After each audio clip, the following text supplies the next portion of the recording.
Hello, Vanakkam, and welcome to the Marbudin podcast. Today we're going to talk about Hey Ram, Kamal's magnum opus that released in 2000. Hey Ram recently completed 20 years of release. So even though this movie released in 2000, its subject matter could not be more than relevant in for today's time and political environment in India, if I can put it that way. So Heram is a very interesting piece, and one of the reasons we wanted to talk about it, other than the fact that it is very relevant today and it has completed 20 years, is that recently we realized that Heram has been the subject of criticism from both left wing and right wing parties. So we will talk about that in a little detail further down in the podcast. So to talk about this episode, we have Hariharan who's coming back on the podcast. Welcome back, Hari. Hello everyone, hi Kumar, good to be back. Yeah, it's great to be back and it's great to be talking about Hey Ram. I'm really very excited. But before we get started, I also want to put this out.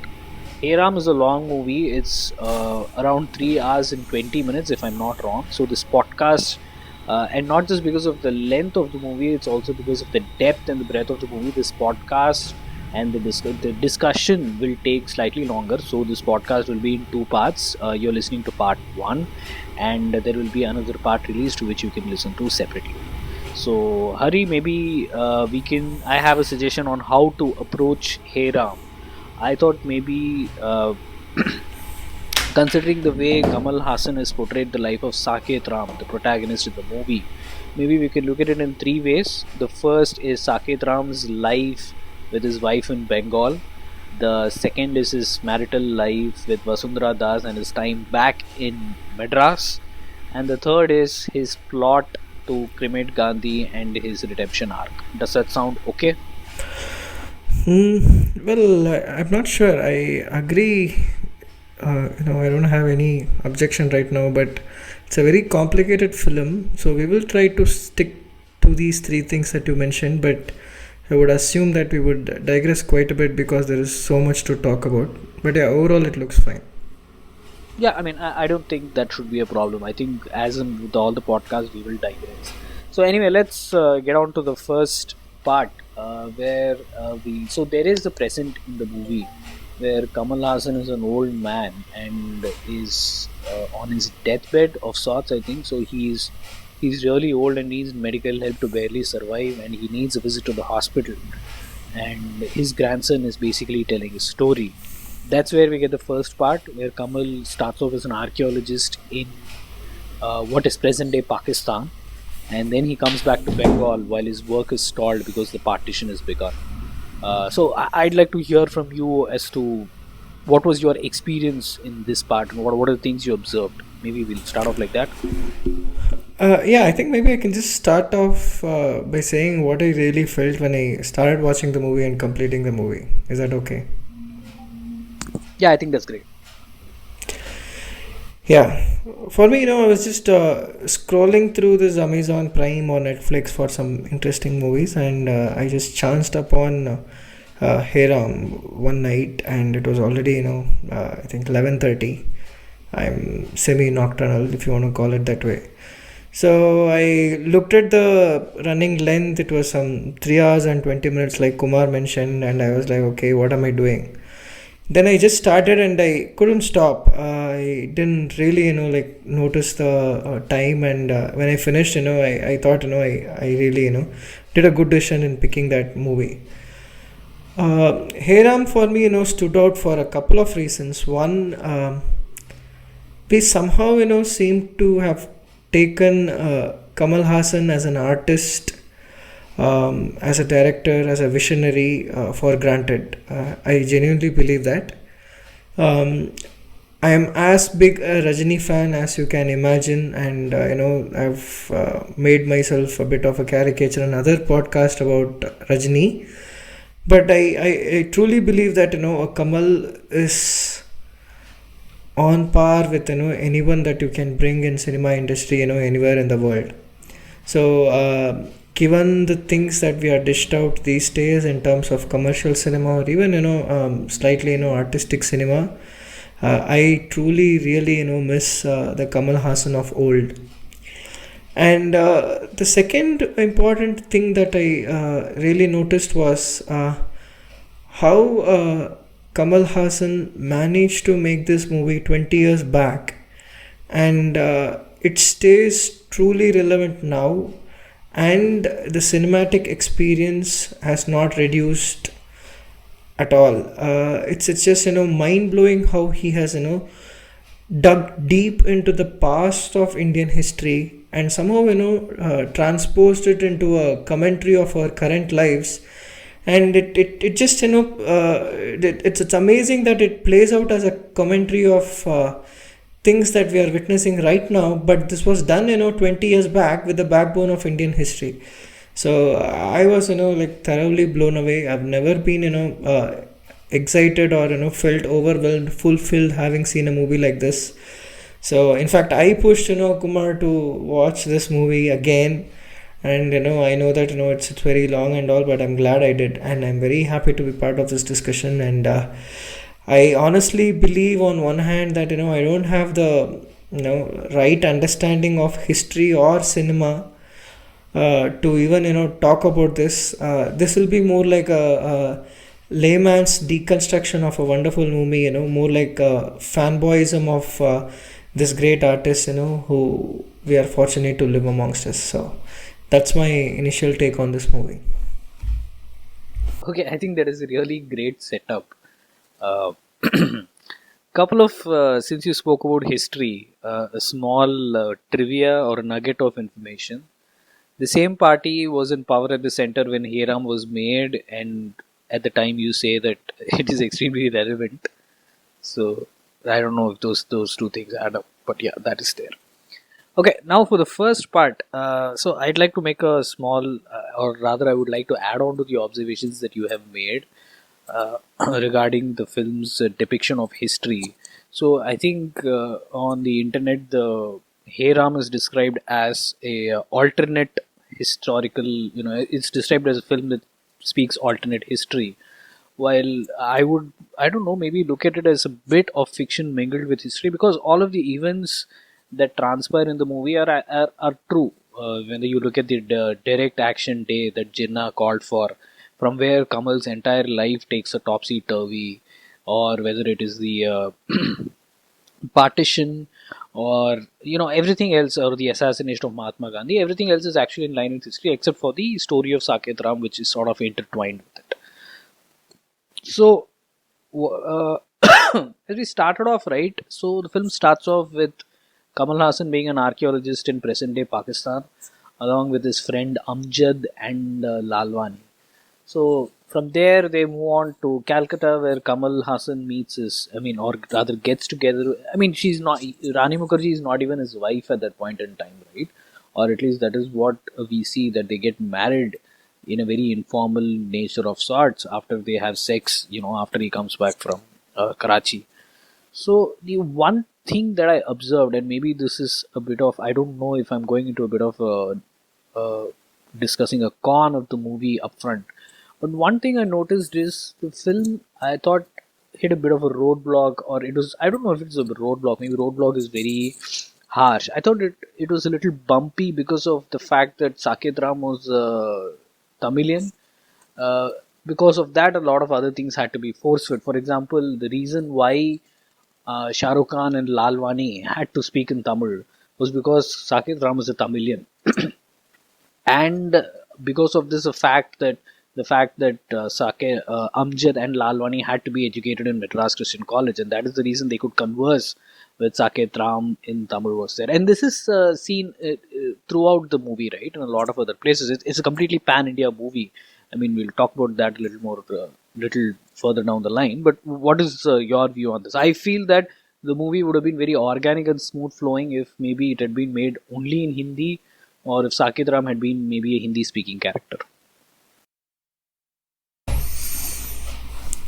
No, I found their accents and, of course, the way they converse in Tamil to be a bit irritating. But um, Godse, happened to come from central part of India, but he could have come from down south as well. I thought, Kamal's point was that when he was trying to, get Gandhi killed, I mean, he is surprised to see that so many others are also, trying to kill. So, in that way, I find that, the positioning of this film's, protagonist from Tamil Nadu is not a bad decision, and Kamal, like believes and truly believes that Tamil audience is probably one of the better audiences in India. So in that way, I don't question the story decisions part of it, where the protagonist is from Tamil Nadu. But I also agree with you that I mean, it became a little annoying in a film where everything was planned and meticulously executed. You had different people all over the country speaking in different weird Tamil accents. But genuinely, from a very selfish point of view, I'm glad this movie has been made in Tamil. Let's say I would not have enjoyed it as much if not if I could not appreciate some of these Brahmin household that he really showcased with amazing maturity and so on. So I'm okay to I kind of made peace with this annoyance of these weird actors talking in weird Tamil accents. I enjoyed the benefit that it brought, like how it became a pan India movie from south to north, and how it was good to see some of this Tamil Vaishnavite families being showcased so nakedly, good and bad. So I'm okay with that. So we will come to that. I'm really, really very interested to know your take on the Tamil Brahmin culture, but we let us not jump the gun. So I think the very crucial part of the first, or a very crucial part in this movie that shapes Saket Ram's character and and sort of sets the events in motion, if we can say that, is the direct action day where Rani Mukherjee is sexually assaulted and then killed. So there are two parts you can look at it. One is the relationship between Rani Mukherjee and Kamal Hassan, and the second is the incident of the riots. So, what was your take on the Rani Mukherjee Kamal Hassan relationship? Back in the day, we thought it was a very sleazy thing that Kamal Hassan did, but I don't know if it's age or if it's maturity or it's just a little. If the fact that we are a little wiser, the way that he had showcased the relationship now feels completely natural. Back in the day, it just seems, even to adults back in the day, it seemed extremely sleazy. So, I mean, are we saying that Kamal Hassan was 20 years ahead of his time in showing a relationship in its natural format, or in its naked nature, or is it that we have all taken time to mature? What do you think? I'm not sure I can say I have wisened up over the years, but I agree with you that Kamal was and still probably 20 years ahead of you know all the people who thought those scenes were obscene or sleazy. Uh, One thing I realized was that how unfortunate was it that the bite on Rani Mukherjee's buttocks, or those sleazy scenes kind of like snatched away from so many other talking points in the movie. So I kind of when I look back, Hey Ram was all about those scenes, and at that point of time, at least in the school like that I grew up, that I am kind of not able to understand, right? So like you correctly mentioned, even adults were quite uncomfortable with what was showcased on screen, but he really like showcased in its all its naked glory. And in their entire romance, there are so many beautiful moments and stretches, but there is one particular moment where he wants to go to the balcony to make love, and he is getting some sort of mat or something, and he is ecstatically humming this Neepartha Parvai song. He goes "Uwa, uwa, uwa, uwa, uwa." That's really the excitement of a person who is going to get laid with the love of his life. I mean, of all the other scenes, I was laughing to myself.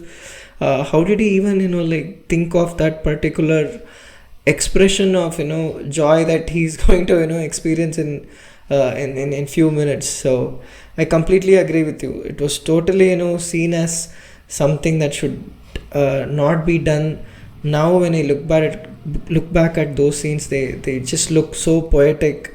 It's just how they would be. I mean, she is a Bengali and he is a Tamilian, and there is genuine love and there is lust, and they really care for each other. They imagine their lives together for 30 years, and that is how they will have sex, and that is what he showed.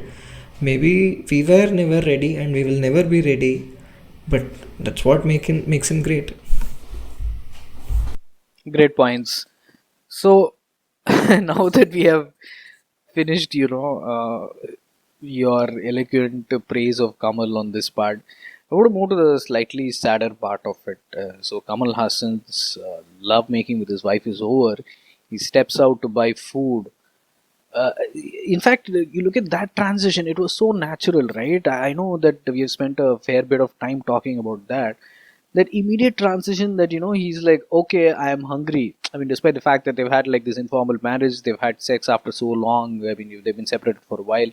He comes back to the real world. He's like, okay, I'm hungry, and I'm going to get some food. And there is this terrible foreshadowing where she says that, what, I'm afraid, etc., etc. And the reason he asks her, like, why didn't you go to the market to get anything? She's like, I don't want to be sexually assaulted.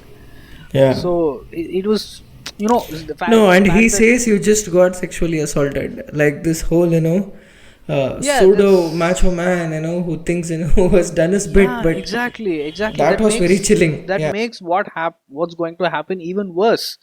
So then he goes out. He rescues this woman who's been chased by a Muslim mob, and then bloody hell, he comes home and figures out that there is a mob inside his house. And in fact, 20 years before. I mean, I keep going back to this 20 years before, while his wife is being sexually assaulted inside. I don't know. Is Kamal Hassan the only person, director or an actor in India who dared to show that a man was going to sexually assault another man during the riots? I don't Wow. even know that. I didn't even realize that that scene was there back in the day. I mean, and I watched it and I was shocked. I was like, oh my god, he actually showed this. That there is a guy who has gay tendencies and he wants to rape another man during the riot because that is his chance. Otherwise, he might just not get another chance. And add to the fact that he's a Muslim. So Hmm. and that was shocking. And the entire episode, right? He shows this. I mean, I don't know. I thought he sort of lowered the tempo of the assault by showing only her, by showing Rani Mukherjee getting killed. We look at another movie that showed the sexual assault in a very vivid manner. You can think about Parithiveeran, right? Where the Yeah. pain is.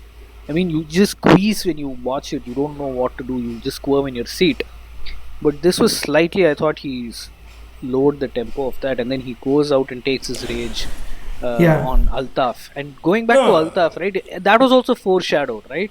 When Yeah. Altaf is shown as the guy who says salam to him when he enters Calcutta, and then when he's not looking, throws a tomato on his car. And when he kills Altaf, also just look at it. When Altaf is with his mob, he is entirely brave.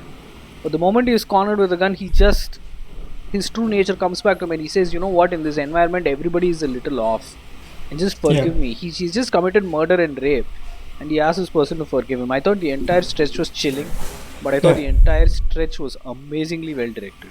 Yeah, I couldn't agree more, right? So, a couple of other points, right? So, it was also pretty chilling how the piano served as a symbol in this entire movie. So, there is this famous scene which has its own set of detractors who, if they want to ridicule Kamal for any reason, this would be one of the reasons that Rani Mukherjee is staring right into his crotch, and he is sitting there and playing a piano, and there is a preceding scene where he plays Rani Mukherjee and piano together, literally, and then he's tied to the same piano, like you just mentioned. His world has turned upside down in a matter of some 5 or 10 minutes, and there is also another scene where he gets little delayed because he's trying to save a Sikh girl. So he must be thinking, why did I waste time there? If he had come 5 minutes earlier, what could have happened? But he is tied to this piano, and another man wants to rape him. and it was some amazing, sequence of writing and direction that I was not able to get over. And the Altaf scene, right? I mean, that's what Kamal becomes later. So the herd mentality kicks in him, and he is not able to really think on his own. So when he actually, tries to avenge Rani Mukherjee or kill Altaf or kill all those Muslim guys, I thought, he's becoming the very person that he's killing. And it was all shown as a sequence of scenes without much explanation. There is so much to interpret in every scene, every angle. Ah, my God, it was just unbelievable. I mean, I really don't know. This probably is the is should be the best movie of Kamal's career, right? I don't know. It's a I can't think of any other movie that deserves this place, if you I ask me. think I think looking back at it, I think it has to be the best movie of Kamal Hassan's career. I think he has directed it the way he wanted it to. He has had or he had a support cast that was fantastic and that could actually do justice to the roles that were written for them. And I think his performance was also amazing. So yeah, I mean definitely the best movie of Kamal Hassan's career. And without digressing, I want to look at a couple of other symbolisms in this stretch. So since you mentioned the piano, so when he's done and when he's leaving Calcutta, they're trying to shift his items out of the house, and this piano comes crashing from Yeah, top roof and on the ground. That's like his life has come crashing down. It's done. yeah, There is another beautiful symbolism. I don't know if it has to do with the Tamil word madam, which means religion and madness. Is when the elephant goes rogue. yeah, There are two things. First, the elephant is shown standing by the side of the mahout, and the mahout is killed. The second is when the elephant has taken the, I don't know the English word for it. The Tamil word is angusam, which is yeah, basically the iron rod the mahout uses to control the elephant. yeah, or a The spare or elephant, whatever you call. Yeah, yeah, the elephant carries the rod and is walking through the road. So I thought it was a very beautiful symbolism. The first thing was like there was an order in society and that is gone. The order is killed, and now the elephant, that is madness, or you can say the madness around religion, that is roaming free through the road. At least that is what I could understand. I don't know what he was going for. I mean, I don't know what did you interpret? no, I think you nailed it, right? So மதம் தமிழில் வந்து it can mean religion, or யானைக்கு மதம் பிடிக்கிறதுனா வந்து it means that it has lost its mind.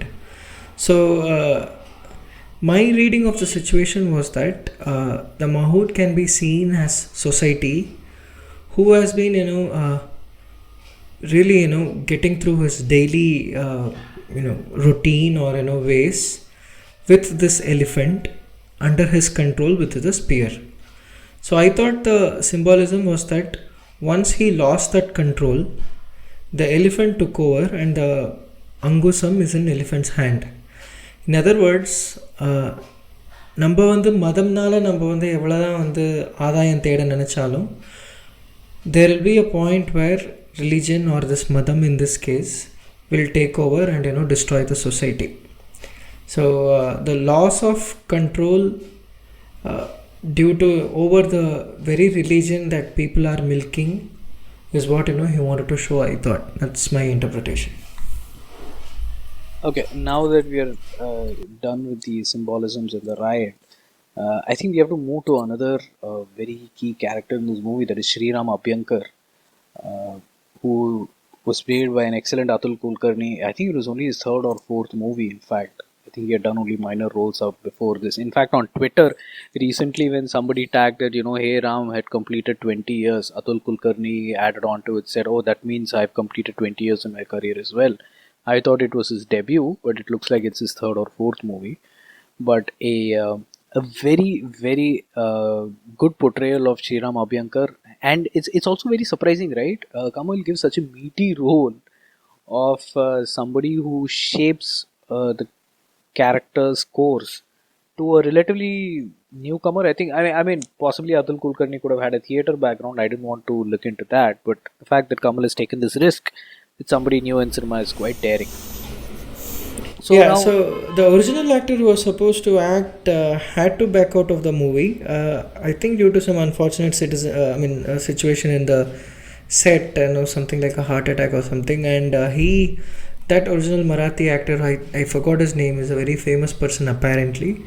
He recommended Atul Kulkarni's name thanks to his theatre background. So that's the backstory if it is of any interest to you. so that makes complete sense. So a couple of things about Sriram Abhyankar. I knew that. I realized that we said that we will not look at the historical accuracy of this film, but there are a couple of I don't know what do you call it. Kuri iduk English la enna? I think symbols is okay, I think. Yeah. Symbolism, just what we spoke about. So I knew that we are not going to talk about the historical accuracy in this movie, but there is an obvious reason. That character is Sriram Abhyankar, a Marathi, and in fact he references. In fact, if you remember, he gives this book that is supposed to be banned, and that is given to Kamal Hassan, and he says it's written by Savarkar, and that line is just cut short immediately by the censors. And there is also the symbolism where he jumps into the sea, into the river. I think he jumps into the Ganga to escape from the policeman, and I think it is also a direct reference back to Savarkar, who escaped from the Andamans. From the cellular jail by jumping into the sea and swimming all the way. So I thought all of these symbols and just interweaving this history into a Yeah, character was just amazing from Kamal Hassan. and one Uh, more thing. So Savarkar's photo is shown along with Adolf Hitler's photo in Maharaja's house when they are that comes secretly. much Yeah, later. That comes yeah, yeah. really later in the movie, and they make sure that it just comes as like a passing scene and it's not referenced. So we will talk about that a little later. No, in other words, Kamal really didn't want to hide about who he was talking, so that's some guts to do that. And maybe it's good that this movie released 20 years back. If it had made it now, it would have never seen the light, in my opinion. Yeah. Yeah, actually, I was about to say that when we were going to talk in the second half, but you already made that point. Makes perfect sense. Now coming back to Sriram Abhyankar, so just look at the way, right? He looks at Kamal's punal or the sacred thread or the janeyu that he's wearing, and immediately recognizes that he's a Brahmin, refuses to attack him, and does that. What do you call it? Abhivadi, is it? I don't know. What do you say? Yeah, Abhivade. Okay. So he recognizes it. So is there again something that Kamal is trying to say? Is so Abhyankar has a mob behind him, but he respect only a man of his own caste or who he considers superior, which is something he references a little later in the movie also, where he says that people have a herd mentality. It is superior intellects like you and me who have to show them the path. Is it something like that, or is it just purely, making sure that Kamal does not feel any fear and that he's with a fellow Hindu? No, I think it is a clear polarizing strategy, right? So, how do you get people on side? There are two ways. One, to show that a certain group of people are really barbaric and they can hurt anyone belonging not to their group, which is in this case is Muslims, and they have really attacked and raped his wife, and he is already in this brutal hangover of losing his wife overnight. And the second way is to identify them as one of their own. In this case, it's this Hindu Brahmin identification. And how do you convince them more? It's saying that we can think, and you and me are different from these barbarians, and we should take it in our hand to clean this mess that these barbarians have created. I thought that's really the ideology of any right wing systems. If you go around the world, it's the same Nazi mentality. There is another scene where the iron swastika slowly morphs into this lotus. I mean, how explicit can Kamal get? But it's true. I mean, the Nazis had the same mentality. They considered themselves to be superior, and they really wanted to do this ethnic cleansing. And in a way, the current Hindutva political ideology is also very similar. I mean, there is this land belongs to Hindus, and we are considered to be superior, and that's what they go about. And the only surprise in this whole stretch was that how short was that, whole scene to convey, such a big, identity change, if you want to call it that way, right? So they come, they tell their Abhivadeyas, and they identify each other as Brahmins, and that's it. And Kamal is on side. The very shortness of the scene also made me think whether Kamal was actually hallucinating. I don't know if this Sriram Abhyankar was a real person. Was he, like really digging deep into his own mind and finding a personality that he was always resisting? I initially thought, like that was an hallucination person. If you see, the way he appears and the way, he fades into some obscurity, I really thought, it was Kamal's one part of Kamal's brain that, is coming to life that he always wanted to hide. No, I think this is something that even Bharadwaj Rangan had referred to in his recent discussion on Hey Ram when it completed 20 years. I think it's a little far fetched to say that Abhyankar is a hallucination because he does meet with the other people also, right? He just sets up a meeting with the Maharaja, he meets Maithili and all of the others. But I don't know, maybe the ideology part Kamal could. But to actually have a counter view, Kamal in fact initially does not agree with Abhyankar. When Abhyankar tells him that this is how they are and this is how they will be and this is what they will do and this is what you need to become, Kamal Hassan actually refuses. He's like, no, I don't want to become a murderer. I am not a murderer and I don't want to do this. This act sickens me. Even after his wife has been sexually assaulted and he is killed, there are people who might find it justified. Kamal Hassan actually feels sick the next day after after realizing what he has done. So I think, or maybe we can maybe say that I don't know. I just don't think that Sriram Abhyankar is like a hallucination or he's a part. He's some sort of conscience that comes about. I just don't think so. So, but that sort of concludes this part where Abhyankar is given a book. Kamal Hassan is in two minds as to how to go ahead. But I think something that Sriram Abhyankar has said, that Gandhi is the entire reason behind this madness, is something that I think has taken a germ of inception in Kamal Hassan's mind, and he does become a little cynical and disbelieving about Gandhi and about, I think, life and everything in general. So maybe we can move on to the next part where Kamal Hassan goes to Madras and is about to get married. So I'm going to be very passive in this section. I'm just going to speak for the next 2 minutes maybe and then let you do all the talking. So I was very fascinated by the way Kamal Hassan portrays Brahmins always because of two reasons, right? So Kamal Hassan, despite coming from an Iyengar family, has always sort of been, doing things that is against the typical Iyengar or Brahmin ideology. He in fact, first of all, he speaks about Periyar. He idolizes Periyar or he praises Periyar, and then he typically sides with the Dravidian ideology. I in fact know a lot of Brahmins who don't like Kamal Hassan because of he's also an atheist.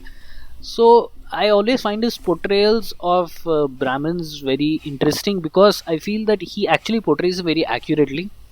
For one, because he knows the culture, and every time he plays a Brahmin, or when he plays a character along with Brahmins, you even take a movie like Avvai Shanmugi, right, where he plays a non-Brahmin that is constantly criticizing Brahmins. I feel that in real life he sort of brings his real life personality here, and here it is almost the same. Saket Ram, in a number of instances, ridicules his Brahmin family, especially when they suggest that he has lost his mind and they need to do some sort of a ritual. I thought that was a very, I don't know, it almost reflected real life.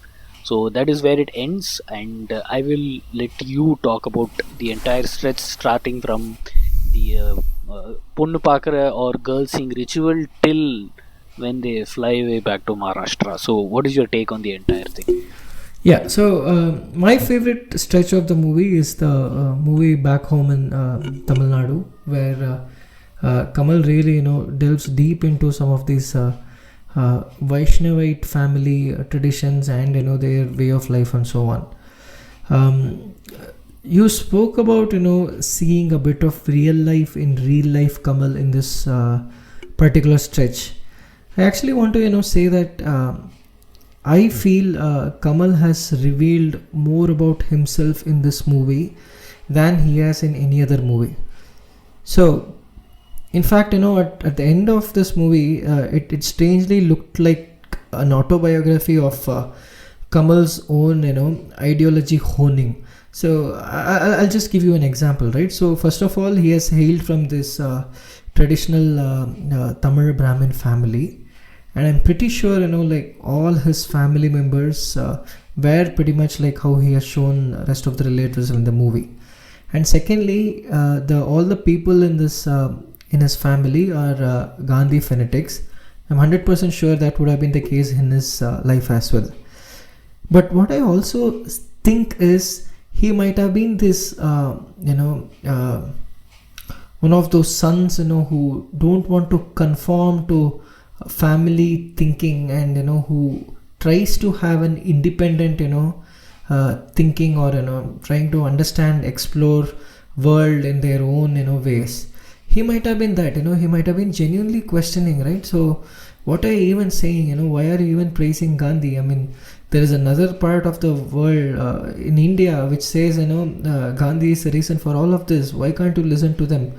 I actually think, the journey of Kamal in his own, ideology, and how he has, understood and ended up being a Gandhian while trying to resist Gandhian principles so much, is what I saw, in this movie. And how much ever, we don't want to see the real person in the movie, we end up seeing.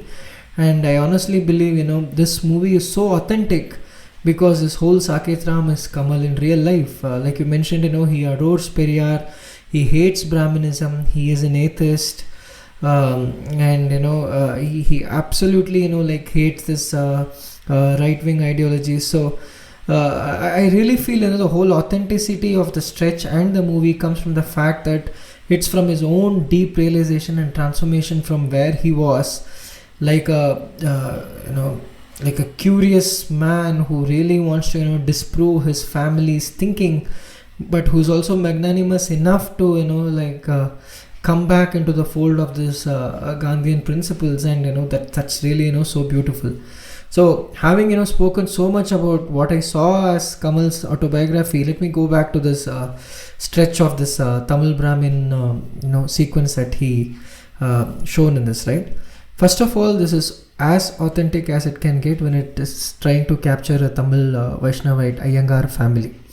So there are multiple reasons. You always have this mamas and attais who, for some reason, who may not have gotten married, but who form a very, very influential part in your life, just like the Wali character, right? So have seen so many of my mamas, because there'll be some 7 or 8 of them, and one of them invariably will be unmarried, and they will be really there for generations to guide and help and so on, right? So the Wali character, I can recollect some 3 or 4 in my family. And the second thing is how there are so many small traditions which are captured very, very nicely. I don't know whether in other girls seeing traditions across different religions or caste, what is the process of doing it, right? But in any Tamil Brahmin family, at least till 30 years back, you go to a family and the girl will be asked to showcase some talent. I'm not kidding. And one of the key talent that is showcased is singing with a tambura, and that was so amazing. And here the heroine Vasundhara Das, she starts singing Vaishnava Janato, and again Gandhiji's bhajan, and this entire family is Gandhi fanatics, and that's another accurate representation. And there are so many things I just cannot recollect and point out specific things, but the whole thing just feels so real and authentic, and that thanks to his own background, I guess. One of my favorite scenes was where there is a postal card or some letter, and some person from a lower caste comes to deliver, and Kamal looks around and says, there is no one in the house, you can come inside. So I thought amazing that was scene. an amazing scene. Yeah. Amazing scene. Shit, I wanted to talk about that and I completely forgot. See, that is another scene where I thought, I wanted to show that real life thing. where he says, Mama illava abdin, he tells the person to come in and deliver the letter. Is that true? Is that, I don't know, 60 years back? I'm pretty sure that would have been in vogue. Yep. So And not even 60 years, I'm sure 30 years back this would have been in vogue. Yeah. okay, fair enough. So anyway, so that's the thing, right? So anyway, this stretch when he is in he goes to Maharashtra and he meets this Maharaja, where they start to, put this plan in place on how to assassinate Gandhi. We are slowly stretching into the third part of our discussion, but before we step into that and close the first part, I think that is a stretch that I did not particularly enjoy for whatever reason. I think for a couple of reasons. One is that the actors conversing in English, while I could perfectly understand it, I thought it did not make the film feel very organic. I would have preferred if Lalwani, who's a Sindhi from Karachi, was able to speak in Hindi and express his anguish, even though he did an amazing job in English. But there is also that very nice touch, right? Lalwani tells Kamal Hassan that, Saket Ram, you will not understand because you're a South Indian. And Saket Ram only says that, no, I do understand your pain, and immediately Lalwani realizes that, his wife would have been killed in the Yeah. Bengal It riots. was amazing. Yeah. That was like he only had to say. So their friendship is really amazing that way. But other than that particular stretch, other than that particular scene, I do not particularly enjoy. And as much as I really love the depiction of the relationship between Kamal Hassan and Saket Ram and Aparna, I thought the Saket Ram Maithili getting together, even under the influence of alcohol, I don't know, seemed like, I don't know, there's a lot of hallucinations here and there, but I don't know, it just didn't feel right to me. No, I thought As in, I didn't enjoy it. I don't think there was anything wrong. It's just that Yeah. I did not enjoy that particular. Yeah, the whole hesitation from Kamal's part to even first engage into the new relationship. I know that the counter to this would be that how can he even agree to see a girl only after 6 months of his 6 months after his wife has been brutally killed and raped and so on. But he kind of agrees to the family's request to go and see this girl, and even after having gone there, he says ரொம்ப சின்ன பொண்ணா இருக்காளேன்னு. So he's never into this fully. Maybe all of us are like that, right? So how much ever rebel we want to be, maybe ultimately we bow down to what our family wants us to do. So I thought that is another Tambram symbolism there, if you want to call it, right? And second part of hesitation was how he's so confused, right? So inside the bathroom, he almost chokes thinking about Aparna. But once he comes back, he's also afraid that he might fall in love with this girl because she is intelligent. I mean, she can hold a conversation with her husband, and she sounds independent, and so you can slowly see him trying to battle between two worlds. One, his mission, the self-created mission to kill Gandhi, and the second part where he's slowly falling for this woman. And there is a wonderful scene where he in the flight where they give back and forth, and he kind of acknowledges her intelligence, and that's when he really starts liking her. So initially when I saw the movie when I was young, you only see the love making scenes and so on. But in this movie, the fact that he starts loving his wife because she's an intelligent woman in itself was a revelation for me. If you had only seen the songs and so on, you might see he was lusting after her body, but he actually has fallen for her mind. And just before he gets sucked deep into this whole shit of Gandhi killing, there is a small phase where he's almost pushed onto this side where he wants to reveal everything to Vasundhara Das, and he just wants to come out clean. He's still unsure, and they almost get very close to a kiss, and Maharaja comes and breaks. And if he had not intervened, maybe his fate and life would have been different.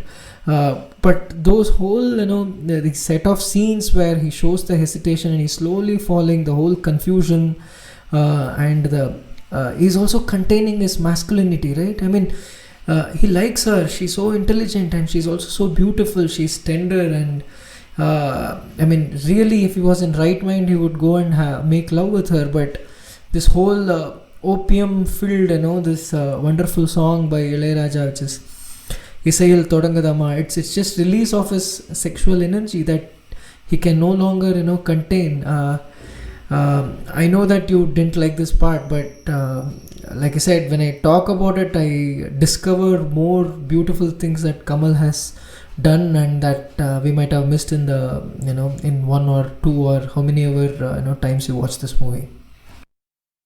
Kamal Hassan has decided, or rather, the character of Saket Ram, the movie Hey Ram, has decided that now he will give up his, how do I say, all his Sundam and Bandham, which is like he's going to give up any relationships within his family and he's not going to be, or rather, okay, let me start this again.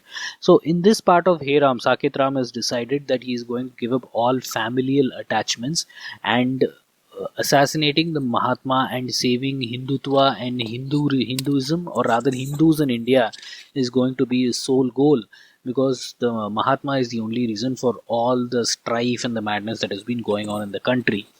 Saket Ram is promised Sri Ram Abhyankar, who in a horse riding accident becomes a paraplegic and passes away, that he will undertake this task. And post this, Sri Ram, this character of Saket Ram undergoes a sort of a character change, in that he loves his wife and he wants to have a normal life with her, but unfortunately he's made this promise to become detached and go on a mission.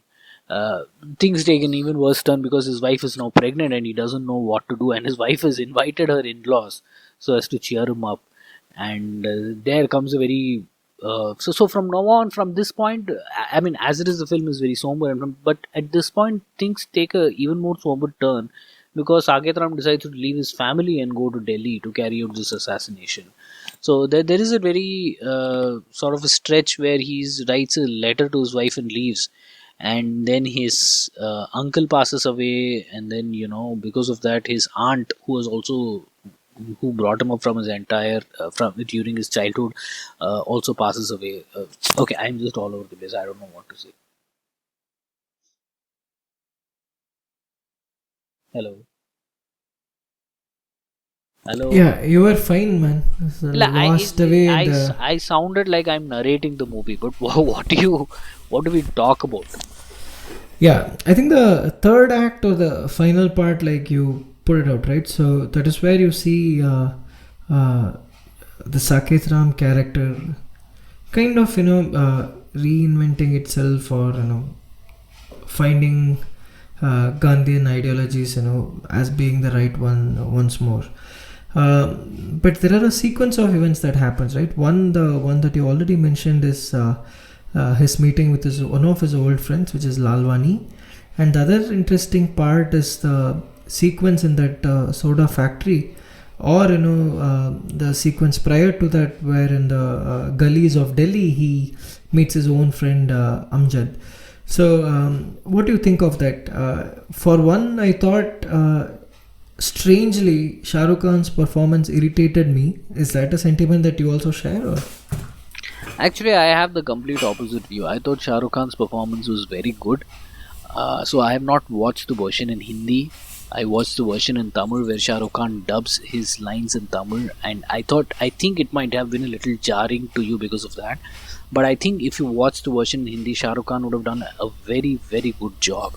And I personally thought he sold the role, even with the jarring Tamil lines. And I think that is also probably the most important part of the movie, right? Where a Hindu who is convinced that the Muslims are the mortal enemy is having a argument, or actually it's an argument, it is not a discussion, with his formerly best friend who is a Muslim. And this starts out in a very interesting stretch, right? Because he meets Amjad in these gullies of Delhi in Chandni Chowk, where he's searching for his gun. and Amjad is extremely excited to meet him. He wants to take him home and not introduce per se, like he wants him to meet his wife. They've not gotten together so long and all of that, and Kamal Hassan is extremely hesitant. He just doesn't want to go with him. And and the funny part was, Amjad just doesn't pick up on that at all. He thinks that his friend is still, maybe because of the curfew or whatever.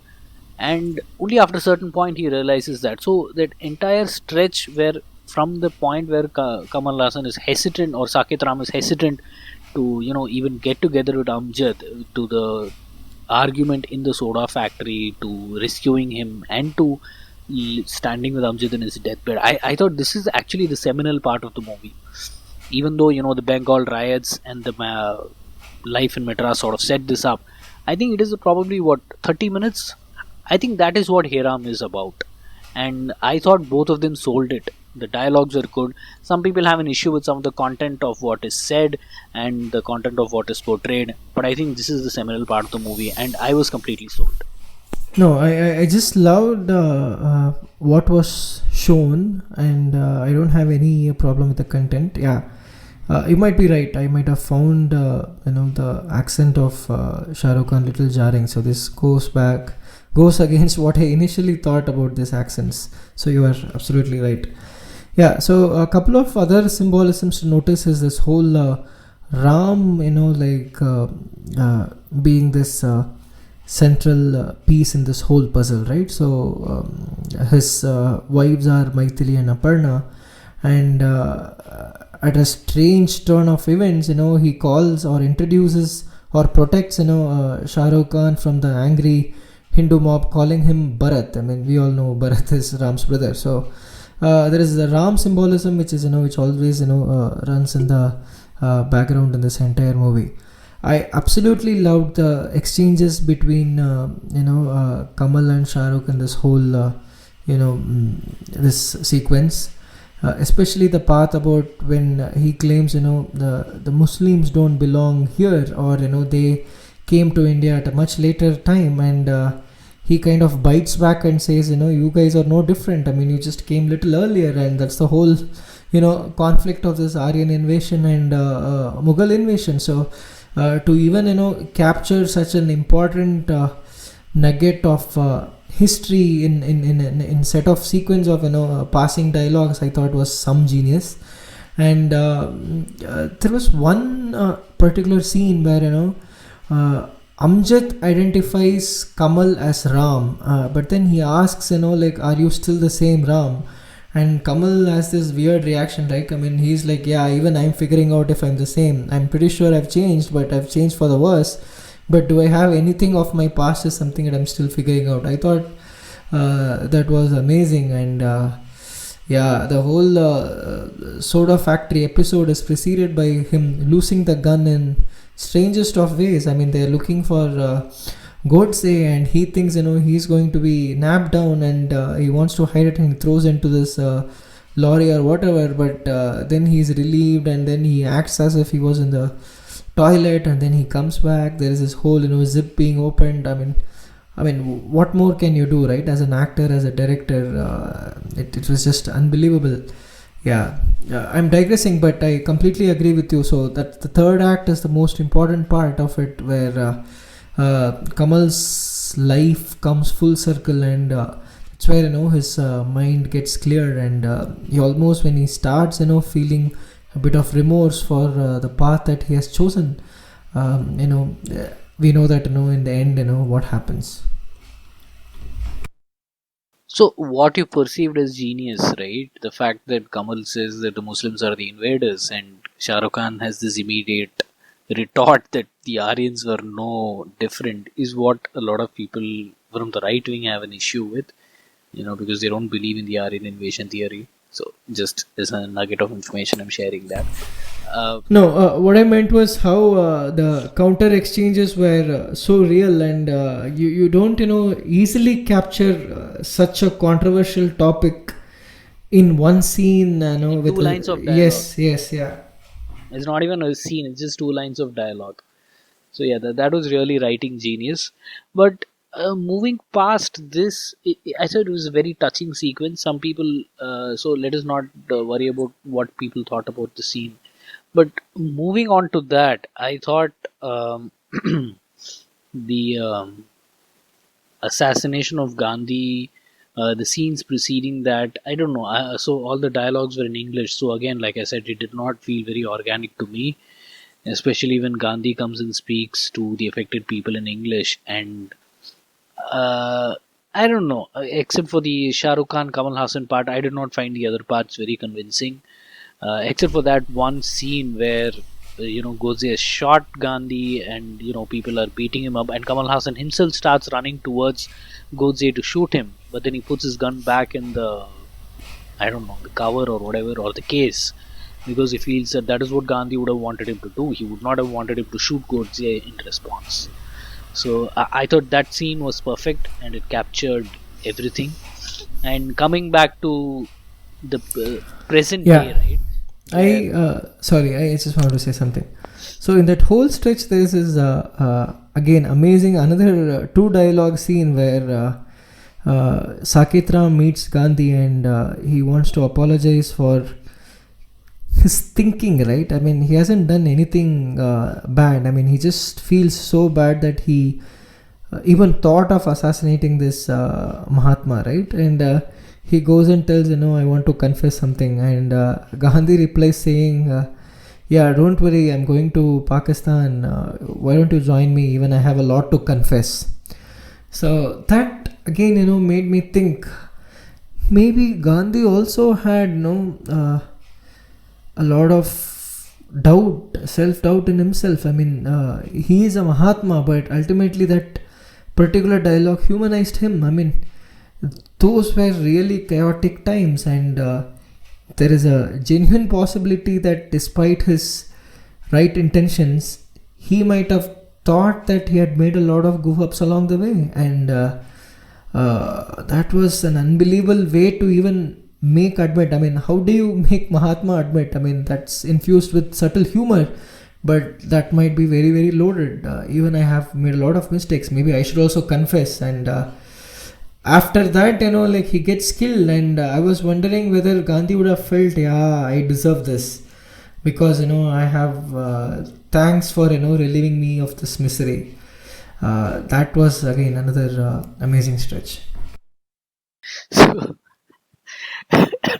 anyway, so coming back to the present stretch, where Kamal Hassan is going to die, or Saket Ram is going to die in his, I don't know, late 90s or 80s or whatever, and he asks why they are hiding in that bunker, and this grandson says because there is a Hindu-Muslim conflict going on, and he's like still, still this is going on, and he's not able to believe it, and his life comes a full circle, right?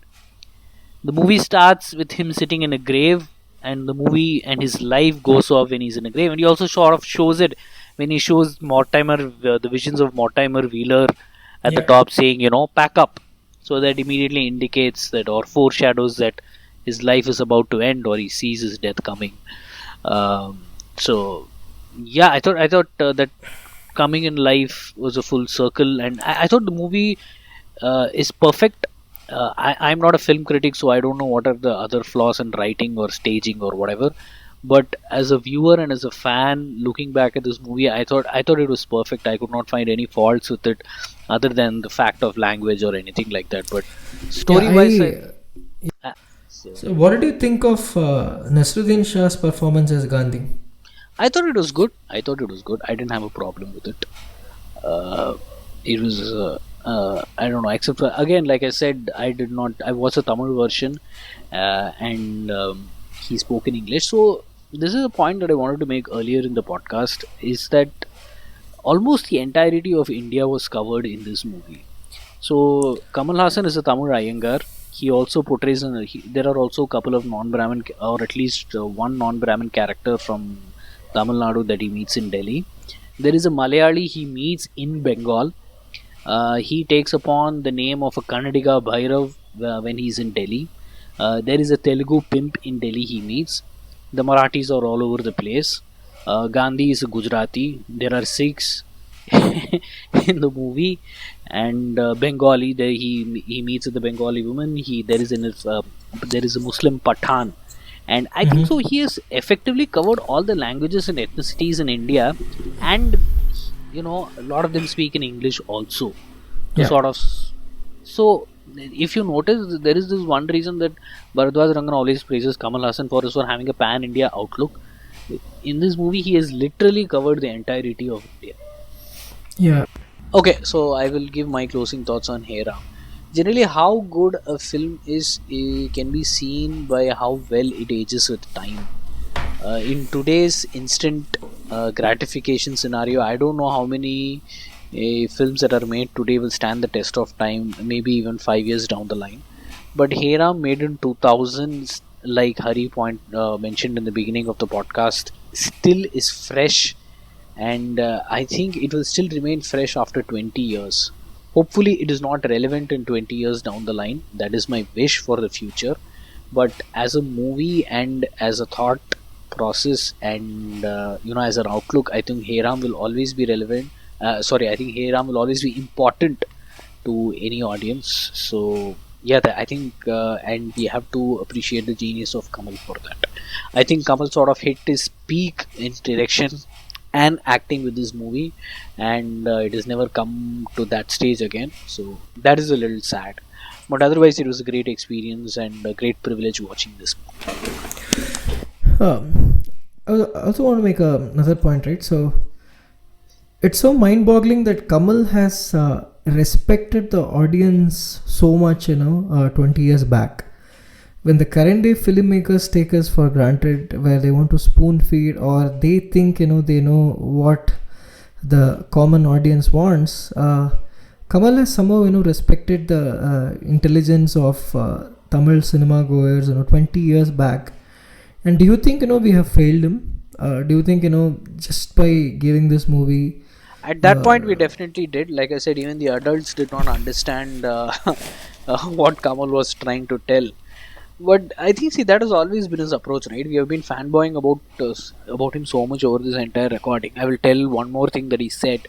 So when somebody once said, "Why are there so many bad films and why are people not making good films?" He said that, "See, listen, if you keep making and somebody said that this is what the audience wants.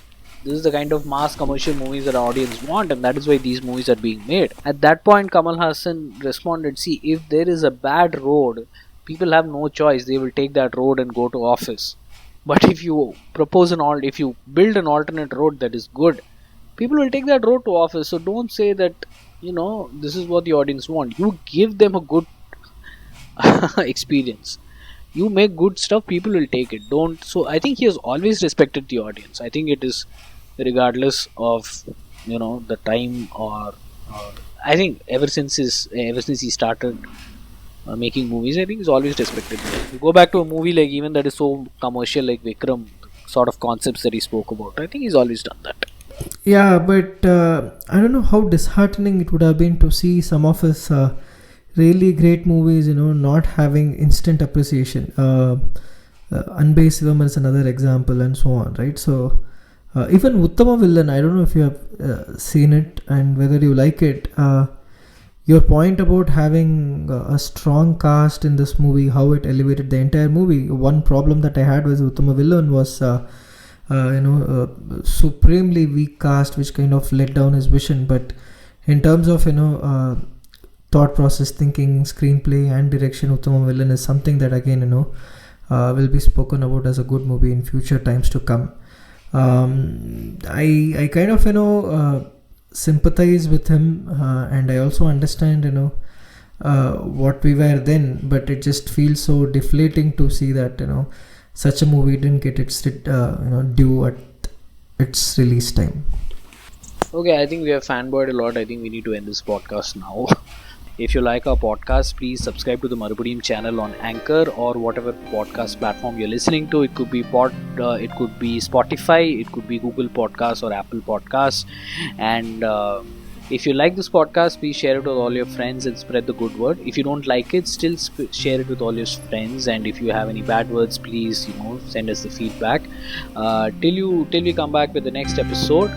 Have a great day. Bye.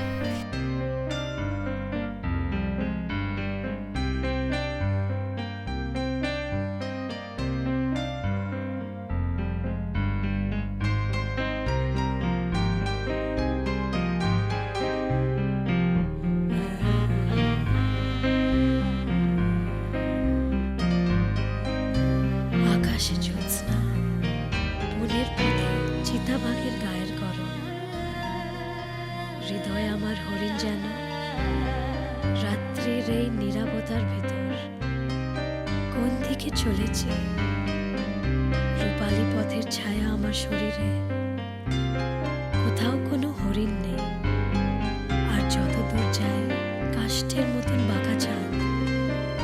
শেষ সোনালি হরিণ শস্য খেতে নিয়েছে যেন, তারপর ধীরে ধীরে ডুবে যাচ্ছে।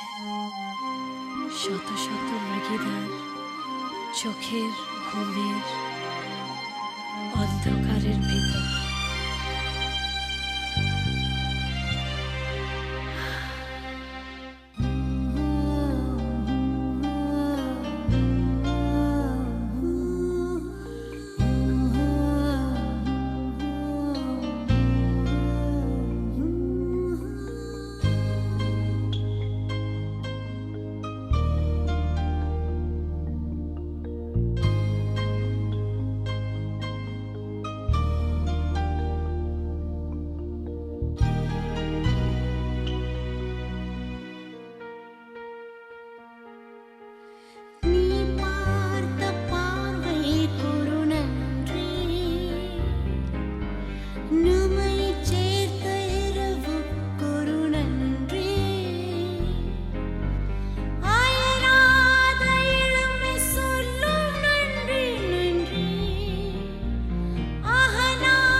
சொல்லும் நன்றி